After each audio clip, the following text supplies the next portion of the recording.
What makes Wendy's unique is it's something that I think we can all think back in our childhood when we were growing up to having one of those special moments, Wendy's moments when Mum took us there or we were there with friends or what have you.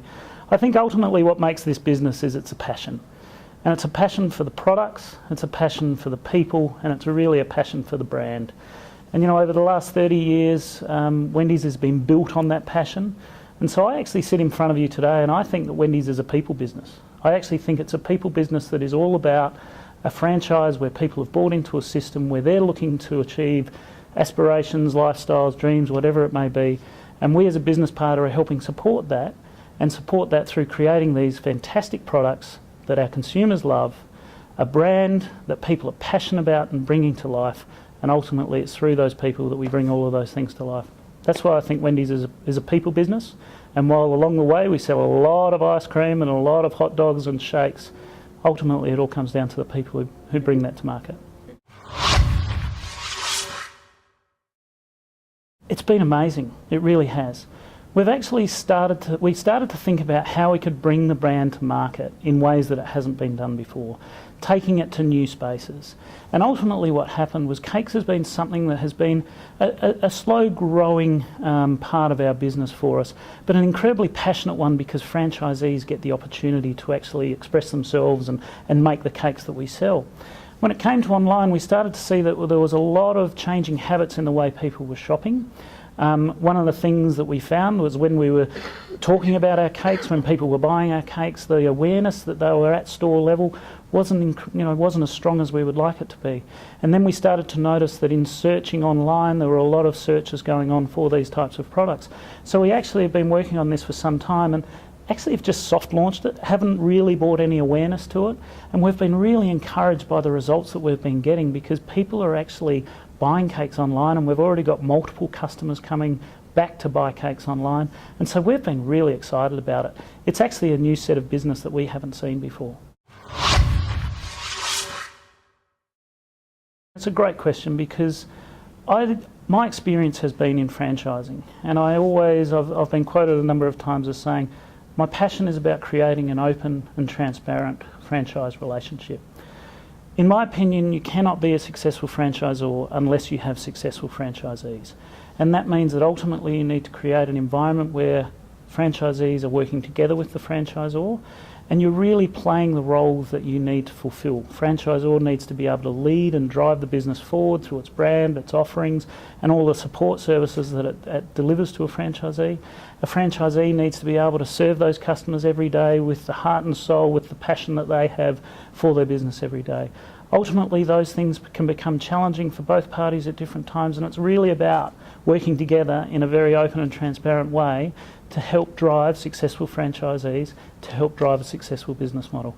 That to me is what I'm really striving to bring to the table. It's something that is an ongoing challenge, but it's always the ultimate driver of what I'm looking to achieve as a CEO. For me, no matter which way you look at the business, it's top-line sales growth that ultimately puts smiles on faces or puts bigger smiles on faces. And really the next 12 to 14 months is about delivering this business in a way that drives top-line sales growth. It's about really executing against this brand, becoming very clear about what the brand stands for, both to franchisees and to the marketplace and customers. It's really helping clarifying that.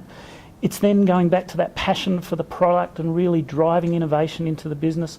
The market is always expecting new things from Wendy's. We're all about delivering those wonderful tasting treats, those new fantastic tasting products, and that's something that we really want to continue to drive back into our business. And at the same time, we want to continue to really work together, creating these successful franchisees through a process of really helping drive their business forward as well as driving the overall business forward. My goals are truly about trying to drive franchisee sales and sales into the business and ultimately driving that through to franchise profitability. It's an amazing time we're going through right now. For me, I've had the opportunity to be working outside of Australia for a long period of time and have recently come back. And one of I suppose the single biggest challenge that we face is occupancy as part of our model, the occupancy costs, the rent, the ongoing charges as part of our business model. In a way, the landlord or the occupancy costs have been growing at a significant rate in recent times, and with the financial crisis, the sales have declined, and as a result, the percentage or proportion of occupancy is a big challenge. So that's the day-to-day challenge that we face right now. But longer term, I believe that consumers, they're becoming more discerning about how they spend their money. You need to earn their money. You need to earn the right for them to buy from you. And in that way, we need to be offering them something that is worthwhile. And that's where it comes back to, what does your brand stand for? How are you really delivering that brand to your consumers? What are the things that you're giving consumers that are actually going to make a difference to them? And that will give them a purpose and a reason to come and spend with you. At the same time, I think the world itself, we're changing our habits. Having just come off the Christmas of 2010, I think this is the first time in Australia we've seen online shopping becoming a reality. Having worked overseas, particularly in the US for a number of years, I was a person who was buying online quite regularly. This doesn't mean that people aren't still out in the marketplace. It just means that they're changing their shopping habits. So then it's a matter of really understanding and evolving your business model to understand where that customer traffic is and how you can attack that place.